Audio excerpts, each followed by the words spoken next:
अगदी तोंडात टाकताच विरघळणारे, साखर नको, मैदा नको, फक्त गूळ आणि शुद्ध तुपात बनवलेले हे पौष्टिक लाडू. लहानांपासून ते वडीलधाऱ्यांपर्यंत सगळ्यांसाठी एकदम परफेक्ट, अगदी दाणेदार आणि तोंडात विरघळणारे हे लाडू आज आपण बनवणार आहोत. गोड खायची इच्छा झाली की फक्त हा एकच लाडू खा आणि मन तृप्त करा. चला लगेच रेसिपीला सुरुवात करूयात. तर सगळ्यात आधी जाड बुडाची कढई घेऊयात आणि गॅस मंद आचेवर ठेवूयात.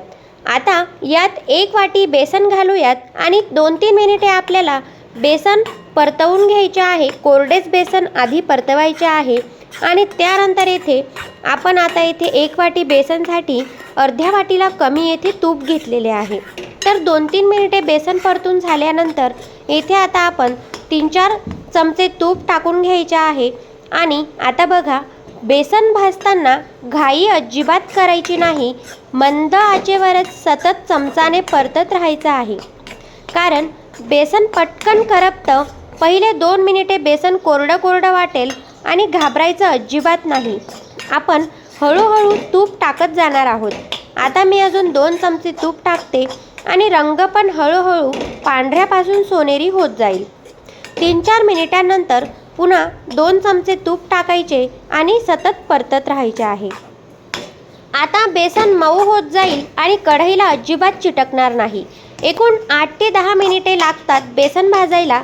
बघा, आता बेसनापासून खमंग सुगंध वास येतोय आणि सगळ्यात महत्त्वाचं, बेसनाच्या कडेला तूप दिसायला लागलंय, म्हणजे बेसनाला तूप सुटलंय असं समजायचं. आणि बघा, टेक्स्चर पण किती लुसलुशीत झालंय. हाताने दाबलं की अगदी मऊ होतंय. तर अजून थोडेसे उरलेले मी तूप टाकलेले आहे आणि 1 चमचा इतके तूप आपण उरवून ठेवले. तर बघा, यालाच आपण म्हणतो परफेक्ट भाजलेलं बेसन. जर घाई केली आणि बेसन कच्चंच राहिलं तर लाडूचा रंग आणि चव दोन्हीही बिघडतात. म्हणून पेशन्स ठेवायचे आणि मंद आचेवरच आपल्याला हे सतत हलवत असे भाजत राहायचे आहे. तर बघा, आपले बेसन छानपैकी असे खमंग वास येईपर्यंत भाजून घेतले. त्यानंतर आता आपल्याला छोटीशी अर्धी वाटी घेतलेली आहे रव्याची आणि आता आपल्याला रवा टाकायचा आहे. तर रवा देखील आपल्याला छान खमंग असा भाजून घ्यायचा आहे. तर बघा, आता उरलेले जे अर्धा 1 चमचा तूप आहे ते देखील टाकून घ्यायचे आहे. आणि रवा टाकल्यानंतर छान असे आपले जे बेसन आहे ते वरती फुलून आलेले आहे. आणि सगळे तूप टाकून घेतले आणि पुन्हा आपल्याला हे सतत असे हलवत राहायचे आहे. आता बघा, बेसन आणि रवा दोन्हीही छान असे भाजून झालेले आहेत. खमंग असा वास येतोय आणि तूप देखील छान असे सुटलेले आहे. तर अगदी मऊ असे आपले हे टेक्स्चर दिसत आहे. तर बघा, थोडंसं पाण्याचे 2-3 शिंतोडे मारायचे आहे, म्हणजे आपले जे लाडू आहेत ते छान दाणेदार होतात. तर आता गॅसची फ्लेम ही आपल्याला अगदी मंद ठेवायची आहे आणि महत्त्वाचं, गॅस बंद करायचा आहे. आणि गॅस बंद केल्याशिवाय आता आपल्याला गूळ किंवा साखर टाकायची नाही आहे. तर बघा, आता 1 वाटी बेसनसाठी आपण अर्धी वाटी इतका हा गूळ घेतलेला आहे. आणि आता आपण हा गूळ टाकल्यानंतर चांगले हे मिश्रण मिक्स करून घ्यायचे आहे. आणि गॅस बंद करायला विसरायचं नाही नाहीतर आपले जे मिश्रण आहे ते कडक होईल आणि लाडू देखील आपल्याकडून चावले जाणार नाही. म्हणून ही टीप अत्यंत महत्त्वाची आहे. तर गूळ छान मिक्स झाल्यानंतर आता मी 2-3 वेलदोडे घेतलेले होते आणि ते कुटून घेतले आणि 2-3 वेलदोड्याची पावडर जी झालेली आहे ती आपण यात मिक्स करून घेऊयात.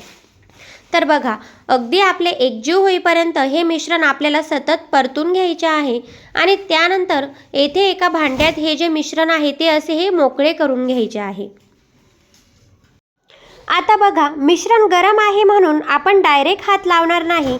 सगळ्यात आधी वाटीच्या किंवा पळीच्या सहाय्याने हे मिश्रण जे आहे ते मोकळं करून घेऊयात, कारण यात लहान मोठ्या गाठी असतात. जर त्या तशाच राहिल्या तर लाडू वळवताना मध्ये गाठी राहतील आणि लाडू पण स्मूथ असे होणार नाहीत. म्हणून वाटीने दाबून सर्व गाठी मोडून घ्यायच्या आहेत आणि मिश्रण अगदी भुसभुशीत आणि मोकळं करून घ्यायचं आहे. आता महत्त्वाचं, मिश्रण अजूनही कोमट आहे, खूप गरम नाही. आणि खूप थंड पण नाही, याच स्टेजला आपण लाडू वळवून घ्यायचे आहेत. जर मिश्रण पूर्णपणे थंड झालं तर गूळ पुन्हा कडक होतो. हाताला थोडंसं तूप लावायचं म्हणजे मिश्रण हाताला अजिबात चिटकणार नाही. आणि छोटासा गोळा घेऊन दोन्ही तळहातावर गोल गोल फिरवून लाडू वळवून घ्यायचे आहेत.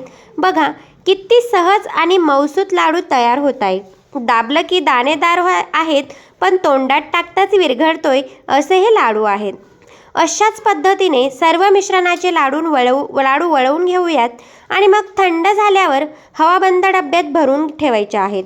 15 ते 20 दिवस हे लाडू आरामात टिकतात आणि खायला देखील तेवढेच टेस्टी असे हे लाडू लागतात.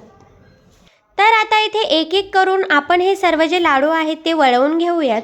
तर बघा अगदी सहज असे हे सर्व लाडू वळवून घेतलेले आहेत. तर इथे सगळे लाडू आपले इथे तयार झालेले आहेत आणि बघा एक सारखे असे हे सर्व लाडू किती छान दिसत आहेत. तर अगदी आजी आजोबासुद्धा हे लाडू खाऊ शकतात. अगदी तोंडात टाकताच विरघळणारे असे हे बेसनाचे लाडू तयार झालेले आहेत आणि साखरेचा मैद्याचा काहीही यात वापर केलेला नाही आहे. अगदी पौष्टिक असे हे लाडू आपले तयार झालेले आहेत. तर बघा एक लाडू तुम्हाला इथे तोडून दाखवते. बघा अगदी सहज असा हा लाडू तुटतोय आणि आतून किती छान मऊ लुसलुशीत असा हा लाडू आहे.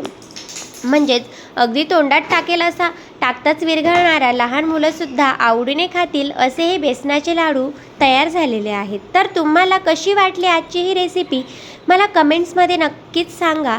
आणि व्हिडिओ थोडासा जरी आवडला असेल तर लाईक करायला विसरू नका. आणि चॅनलला जर नवीन असाल तर सबस्क्राईब देखील करा आणि बेल आयकॉन देखील प्रेस करा. तर चला आता भेटूयात पुन्हा नेक्स्ट व्हिडिओसोबत. तोपर्यंत धन्यवाद. Bye bye.